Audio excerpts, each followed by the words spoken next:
Dans cette démonstration, on va découvrir ensemble l'interface graphique de Microsoft Excel 2016.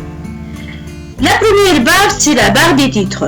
Donc, on trouve le nom de l'application ainsi que le nom du fichier. Donc, à gauche, on a la barre d'accès rapide dans laquelle on peut faire l'enregistrement ou bien annuler la dernière opération ou bien rétablir la dernière opération. Pour personnaliser la barre d'outils à accès rapide, il suffit de cliquer ici sur la petite flèche. Donc, on peut soit supprimer des commandes, soit ajouter des commandes. Donc, comme deuxième barre, on trouve la barre des onglets.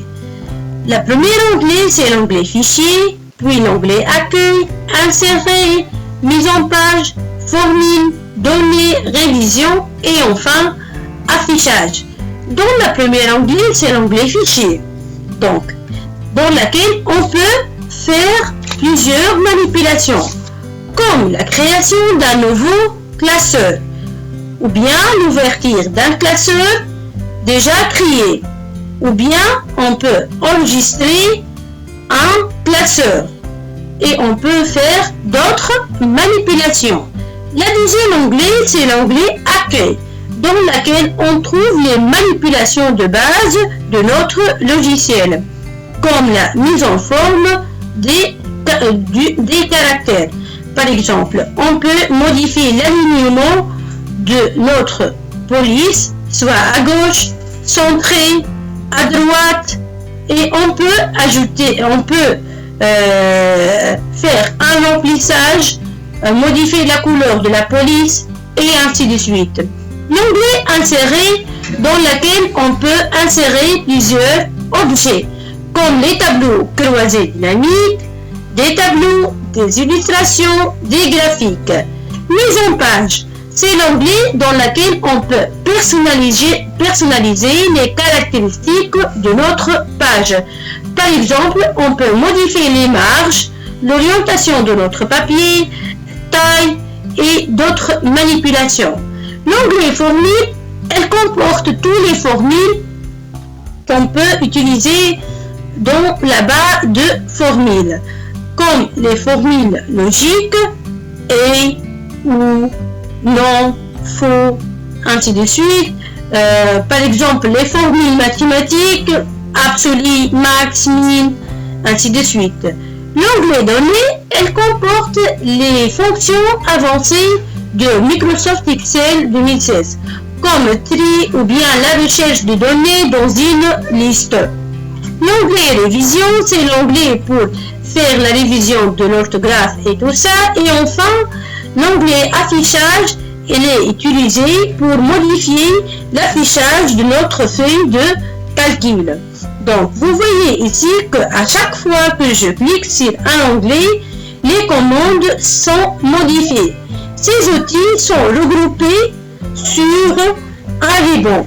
Et chaque ruban, il comporte plusieurs groupes. Par exemple, Accueil, il comporte le groupe presse-papier, le groupe police, alignement, nombre, style, cellule et édition. Donc, passons maintenant à la troisième barre, c'est la barre de formule. La barre de formule dans laquelle on peut insérer des formules, par exemple absolu, aléatoire et d'autres formules. Donc, c'est la barre qui caractérise Microsoft Excel 2016. Là, c'est la zone de travail. Elle est composée par des colonnes et des lignes. Les colonnes sont nommées A, B, C, D, E, F et les lignes sont numérotées 1, 2, 3, 4, 5, 6.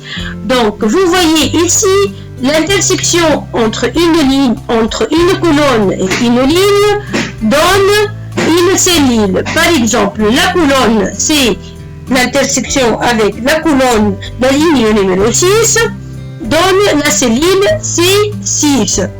Donc, on trouve ici les feuilles de notre classeur. Par exemple, notre classeur ici comporte une seule feuille. Pour ajouter une nouvelle feuille, il suffit de cliquer ici sur le plus. Donc, et pour modifier le nom de notre feuille, il suffit de faire un double clic sur le nom de la feuille, puis saisir le nouveau nom, par exemple exercice, puis valider par entrée. Donc voilà, c'est la première démonstration dans laquelle on a présenté l'interface graphique de Microsoft Excel 2016. Merci et à bientôt.